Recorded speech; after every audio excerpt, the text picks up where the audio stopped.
guys, it's Will from Blizzard Lighting. I'm here with a Puck Q6W. I'm going to do a little video here to kind of walk you through all of the basic features of really any of the fixtures in the Puck series, including master-slave programming, setting in DMX mode, using them with our wiCICLE wireless DMX product, and then just some general tips and stuff to help you get the most out of your product. So like I said, this is a Puck Q6W. It's a 610 watt RGB W4-in-1 light LEDs. And I'm just going to plug the fixture in, and this is straight out of the box. And as you can see, straight out of the box, the fixture will go into sound active mode. So when I tap it, I get it to change colors here. That's the way they come out of the box, because when we, after these are finished being built, we test them all and put them in the sound active mode, put them in a DMX mode to make sure everything's working correctly before they get shipped out to you. So when it's in sound active mode, what you're going to see on the back here is SOUN, that means sound active mode. And also, when it says SOUN like this, you can tell that the fixture is set as a master. And the reason you can tell that is because if we're set as a slave with no other LED light fixtures plugged into it, it wouldn't say sound, there would be no output out of it as well. The fixture would just be dark. And the display on the back here would say standby, STBY. And so with that, I'm going to show you first how you would set it as a slave, and then I'll take you through setting it back to being a master. I don't know if you can see this, I'll get some close-ups in a little bit, but here on the back, there's 4 buttons underneath the LED control panel. And on the back, it says menu, down, up, and enter. So those are the buttons. So when I'm talking about the menu button, we're talking about the leftmost button, down, up, and then enter is the rightmost button. So what I'm going to do is I'm going to hit menu, until I see SL, and that looks like an N, but it's actually an M. SL, M like Mary, D. That stands for slave mode. And then I'm going to hit enter. And you see here, the fixture starts flashing MAST. That stands for master, like I said. The fixture's in master mode, so it's going to flash MAST here. If I press either the up or the down buttons, you can see that the fixture now will start flashing SLAV for slave. If I hit enter now, and I hold down the menu button for about 2 seconds, I've set the fixture into slave mode. And you can tell because now it says STBY, standby, and there's no output out of the fixture. So if you were setting up, say, 10 fixtures in a chain and you wanted one master to control the other 9 of them, you'd set the first one as a master, you'd set the other 9 as slaves. So you would have one set in sound active mode, a master, or fade mode, or color, preset mode, or a custom color, which I'm going to talk about in just a second, and then the rest of them you would set to slave, and they would display they would display standby until they were connected up to the master. Okay? We get a lot of questions about someone has a puck and they think that it's broken because it says STBY on the back and there's no light output. That's a feature of the fixture. It's going into standby mode waiting for a master signal. So I put it into slave mode. Now I'm going to take it back into master mode, and to do that I'm going to repeat the same thing I did to get it into slave mode. I'm going to hit menu until I see SLMD, and then I'm going to hit enter, and then I'm going to hit either the up or down button. There's only 2 choices in this menu, that's why I can do that. And now you see it says MAST again, and I'm going to hit enter. Now before, I held down menu for about 3 seconds, and the fixture went into slave mode. If I just leave it for about 10 seconds, it will also, after you're hitting enter, it will also go to the mode that I had just chosen. So just holding down the menu button for a couple seconds is just a quick shortcut. And now you can see the display again says SOUN for sound active, and it's in sound active mode. Okay?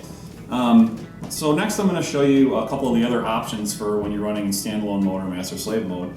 Obviously you've seen sound active mode, and I'll show you how to get to that real quick, and then how to get to the other standalone modes. So if you hit the menu button, this time we're going to go to SH, and again it looks like an N, but it's actually an M, D. That stands for show mode. And I'm going to hit enter, and you see it's flashing sound. That's because right now we're in sound active mode. If I hit the up button, I'll see COLO. That stands for color preset mode. If I hit the up button again, now it says fade, which is a color fade mode. And up button again takes me back to sound. So if you ever want to set to sound active, now you know where to go. let's say instead we want to set a preset color. Okay, so I'm going to use the up button and I'm going to go to COLO, like it says here. I'm going to hit enter. Okay, now, after I hit enter, as you see it says CO1 now, and I've got red. CO color 1 is red. Color 2, green. 3 is blue. 4 is white on this fixture. On an RGBA, Q6A or a Q12A or a puck RGBA, color 4 would be amber. The amber diodes would be on. Color 5 is going to be red and green together. Color 6 is going to be red and blue together. Color 7 is going to be red and white together. On an RGBA fixture, it would be red and amber together. Color 8 is blue and green together. Color 9 is green and white together. Color 10 is blue and white together. 11, this is red, green, and blue. 12 is green, blue, and white. This is red, blue, and white for 13. 14 is red, green, and white. And then color 15 is red, green, blue, and white all on. There are 15 preset colors in the puck RGBA, the puck Q6W, the puck Q6A, and the puck Q12W, and the puck Q12A. And right now I've got it set on color 15, which is every LED on full.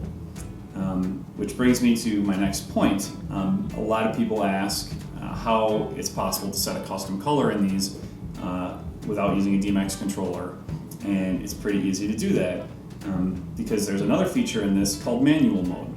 And I'll be honest with you, manual mode is not exactly designed to use a custom color. What it's actually designed to do is subtly adjust the color temperature of the fixture or the overall color balance. But most people who are purchasing this fixture are more interested in using that feature for a custom color, and as it turns out, it works great for that.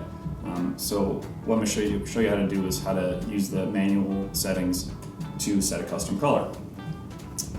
And you're going to use it in conjunction with color 15 on the puck RGBA or on any of the Q6s or Q12s. On the puck RGB or the puck 3, you're going to use color 7. There's 7 preset colors on the puck RGB and on the puck 3. So to get to manual mode first, which is the first step we need to do, I'm going to hit menu again until I see MANU for manual. Okay, I'm going to hit enter. And now you see it says red, and if I go up, the next one is green, blue, and then white. Okay, so there's a manual setting for each different color diode, which makes sense when you think about it, right? So let's say that I want to make a nice, a light purple. You can use a lot of different color picker apps, and what it did right now is it went back to color 15 because I didn't make a choice. So while I'm talking, I'll leave it here, and then we'll go back to manual mode. There are a lot of free color picker apps out there for various smartphones, iPhones, stuff like that. If you do a quick search on the web, otherwise even Microsoft Windows Paint. Sorry, I'm not a Mac guy, so I don't know what the equivalent is, but you can use a color picker on that to find a color. They're not going to be exact, but it'll at least get you pointed in the right direction. I've got an Android phone, and I've got a couple different little apps that allow me to pick colors, and it works real well. So anyway, we're going to go back to manual mode, and we're going to start making our light purple. Well, if you were using a color mixer app, what you would find is that you're not going to need green to make light purple. So what I'm going to do here is I'm going to go to green under manual and hit enter, and then as you can see I did. I'm sorry, take a step back here. When I first go into green, it says 255. That's the maximum level for each color. So by default and from the factory, the light is going to have each color set at 255. As you can see, if I go to red, it's at 255, green 255, blue is at 255, and white is at 255. Okay, 0 is the lowest. So since I'm not going to be needing any green, I'm going to turn green to 0. And you can either do that the long way by holding down and going all the way down to 0, or since we started at 255, if I hit up once, it spins back around and goes to 0. I'm going to hit enter to confirm that. And always, always, always remember to hit enter. Again, a lot of things happen where people think that they've hit enter, and they're not quite sure that something's working the way it should. Always make sure that you hit enter. Always double check your settings if you're having problems. But anyway, I hit enter on the green, took it down to 0, and immediately I've got a decently passable light pink, light purple. But I'd like to have it a little more saturated. So what I'm going to do now is I'm going to turn down the white level a little bit too. So I'm going to go back to manual, and I'm going to go down this time to white, and I'm going to set this down to about halfway, so 128. Okay, and I'm going to hit enter to lock that in. You can see it's a nice looking color. Now if I hold down the menu button, okay, now I'm out of manual, and you see it went back to color 15. Now remember before, color 15 was every diode on full, red, green, blue, and white, all basically at 255. Now color 15 is the color I just preset using the manual function. So what I've basically done is I've taken the color that was white and I've made it into my custom color, okay? That's how you set a custom color using any of the products. Now the one thing to be careful about on this is that those manual settings will go through to every other setting on the light, whether you're in standalone mode or in DMX mode. And again, people think something's wrong with my light, it's not displaying green. Well, in reality, what's happened is they maybe have turned off the green LEDs in manual mode and forgotten about it. I can show you what will happen. If I go to show mode, color mode, and I want to pick color 2, which should be green. Right now, green is turned down. If you look, I don't have any output. That would be pretty discouraging unless you took a step back and realized that, oh, I must have turned the green off. Manual mode. So I'll go ahead and I'll reset all these back to 255, and then our output will be good to go again. There we go. And now, if I go to color 2,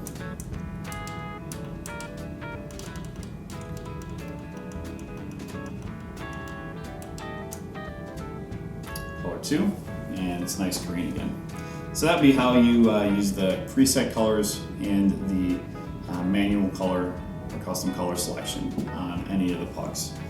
The next thing I'm going to show you is the built-in fade, which is another pretty useful feature, and that is also in the show mode menu. So if you're playing along at home, hit the menu button until you see SHMD and enter. And first we see sound, color, and then fade. And there you go. Hit enter on there, and you see that after you hit enter, it says SP1. Well, that means speed 1. And speed 1 through 8 are available. 1 is the fastest, 8 is the slowest, and that'll give you a fade. You cannot adjust the colors in the fade other than if you got real creative and maybe took some colors out using the custom color. Otherwise, the fade is what it is, and it will just continue to do this until the light fixture is unplugged, and then as soon as it's plugged back in, it'll start fading again, just like before. That's the fade setting. One other real quick thing here in the show mode is, I forgot to show you, is after the colors, there's actually an auto function as well. So if you go all the way to color 15, or from color 1, you go down 1, it goes to auto. And like the fade, there's also speed settings here, and instead of being a fade, it's a color snap. And that's another thing that you can do with these guys. All right, so again, if you wanted to set up a whole bunch of light fixtures, a whole bunch of pucks that were all doing this auto thing in unison, you set the first one on auto, pick your speed, hit enter to confirm it. Make sure that's set as a master. Set the rest of them on slave. You'll be able to tell that because it'll say STBY for standby. Link them all together using DMX cable, and you'll be good to go. You can also use the wiCICLEs. I'll talk about that in just a second, but real quick first, I'm just going to show you very, very simply how to set these guys in DMX mode. Okay, one thing I like about these a whole lot is that they will automatically go into DMX mode once they start receiving a DMX source. That goes for anything except for the wiCICLEs, and again I'll talk about that in a second, but if I were to plug a DMX cable into this that was hooked up to a DMX controller right now, it would go into DMX mode and it would start listening for DMX. Obviously, for those of you who are familiar with DMX, this is a total kind of rehash, but real quickly, how to set a DMX channel, or excuse me, the DMX address on this. You hit the menu button. The first thing in the menu is ADDR. Hit enter. This fixture is at DMX channel 1, which you can tell because it says 8001. This again is how it will come from the factory. If I want to set it to a different channel, I can do that using the up and down buttons.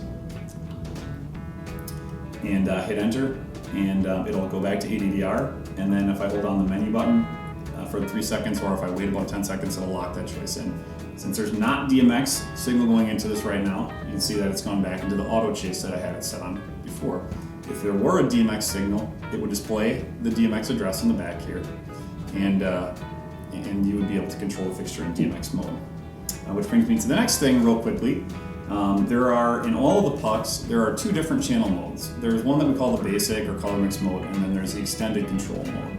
On any of the red, green, blue, and +1 color, so either the RGBWs or RGBA fixtures, so that'd be the puck RGBA, in any of the Qs, there's a 4-channel mode and a 7-channel mode. And the 3-channel fixtures, the puck RGB or the puck 3, there's a 3 and a 6-channel mode. They're both useful.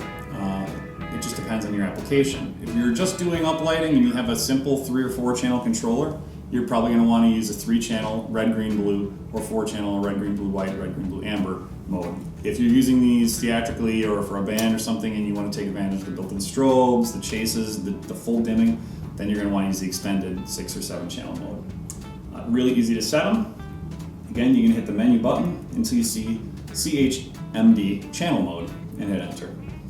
Right now it's in 4-channel mode. If I hit up, it'll go to 7-channel mode. And again, I'm always going to hit enter to confirm. And then to get it back to where I just was, I'll hold down the menu button for about 2 or 3 seconds. And now we can double check that it has actually gone into 7-channel mode by going back there to CHMD channel mode, hitting enter, and now see it pops up in 7-channel mode. So I'll go ahead and set it back to 4-channel mode and hit enter. And hold on the menu button, and now we're back in 4-channel mode, ready to accept DMX and ready to accept just a red, green, blue, amber, or excuse me, red, green, blue, white color mixing profile. With that, I'm going to just share with you a couple other little tips and tricks that I've found, because as you might guess, I've seen thousands and thousands of these in about the past year, and after a while you just kind of start to have little tips and tricks that stand out to you.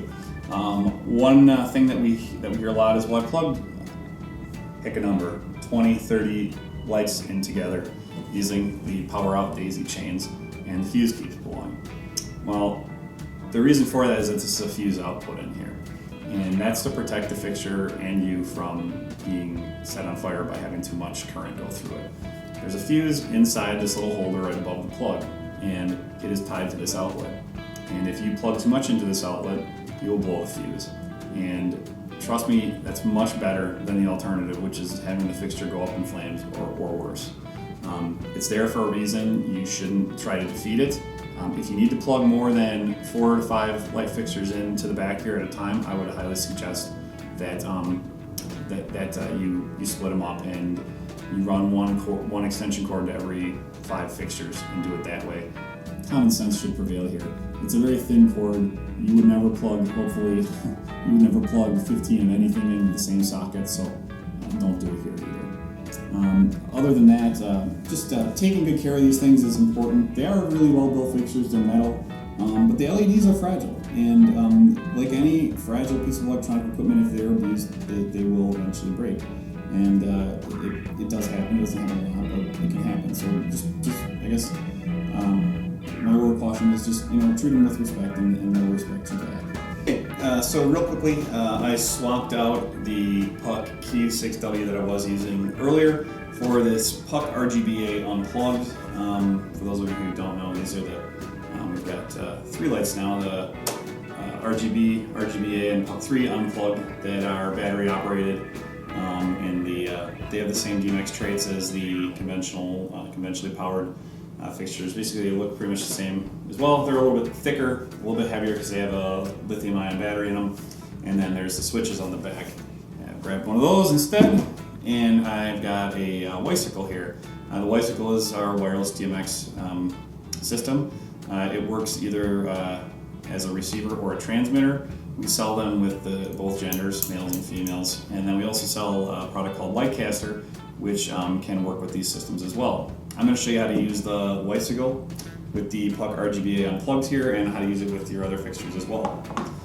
One thing that's really cool about the RGB, RGBA, and puck 3 unplugs, and we have it come into some other fixtures as well pretty soon, is that these will power the wiCICLE right from the DMX jack without the need for an external power source.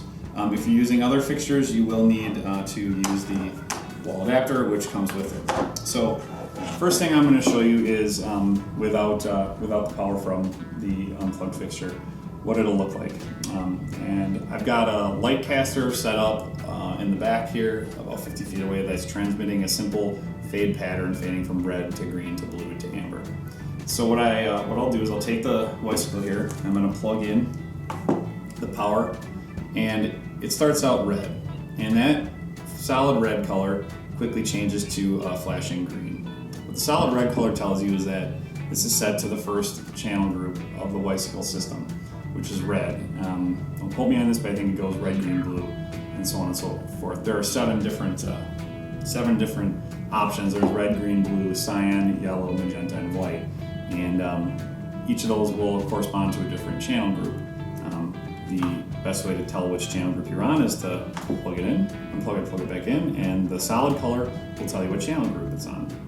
Then you notice that it starts flashing green. That means that this wiCICLE is currently receiving signal. Like I said, off camera I set up a light caster in the back, and it's transmitting DMX, which the wiCICLE is receiving. Now, if this were acting as a transmitter, it would be flashing red. And no matter what channel group it's set on, receive, it's going to be flashing green, transmit, it's going to be flashing red. And basically, this is good to go now. If I plug this in, first of all, I can unplug it from this because this is going to get power from, the wiCICLE is going to get power right from the back of the unit here. I'll go ahead and turn on the battery on the RGBA unplugged here, and I'll plug the wiCICLE in. And you'll see now it's getting power, and now it has started to flash green. It switched into DMX mode automatically, and now it's doing this chase that I was talking to you about before. One thing I didn't show you, and this is really important if you're using wiCICLEs with pucks, I'm going to unplug this, and you'll notice that the fixture is in slave mode. Okay? That's really important. If you're using wiCICLes with pucks, the fixtures need to be in slave mode. Now you're probably thinking, well, why? They're going to be in DMX mode. Well, that's right, except remember I told you that these were both transmitters and receivers. If I set this to a master, the wiCICLE is going to see the master signal, and it's going to start transmitting it. Now, that's really, really cool if you want to use the wiCICLes with the pucks in master slave mode. Then you would break the rule. You would use one set in master with a wiCICLE being used as a transmitter, and the rest being used as receivers in slave mode. Otherwise, if you're using them in DMX mode, they need to be set as slaves. So just to recap, say this were set as a master, and now it's in sound active mode, it's a standalone sound active master, and I wanted to set it as a slave. I'd hit the menu button until I saw SLMD for slave mode and hit enter.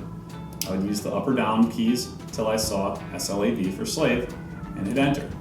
And then I could either wait about 10 seconds or I could hold on the menu button for 2 to 3 seconds, and there, now it's a standby. Now it's ready to go to work with the wiCICLE. And then again, it's just as simple as you take it, plug it in, it powers up, and it's getting power directly from the unit, and then it starts flashing green. That means you're good to go. It's now receiving DMX, just like that, right on the lips.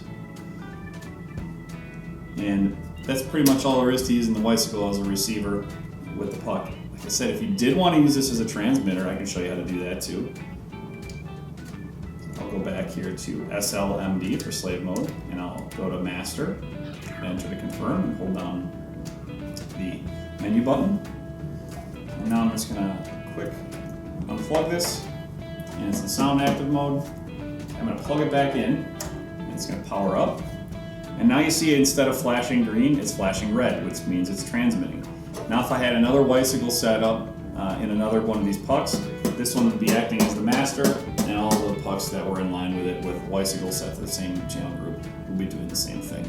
This can be pretty, well, not pretty, but it can get a little confusing if you don't know the trick about the master slave settings, you'll be wondering why it's going to red. Again, reading the manual is definitely a good thing, and then just taking your time, kind of walking through things, I think is really, really good advice. That said, if you guys ever have any questions, we're here to help. Go on our website. There's a toll-free number on there you can call. We've got tech people that work here. That's all they do. They answer the phone and they try to help you out. That's about it, I guess. Other than that, I really appreciate that you guys are taking the time to watch.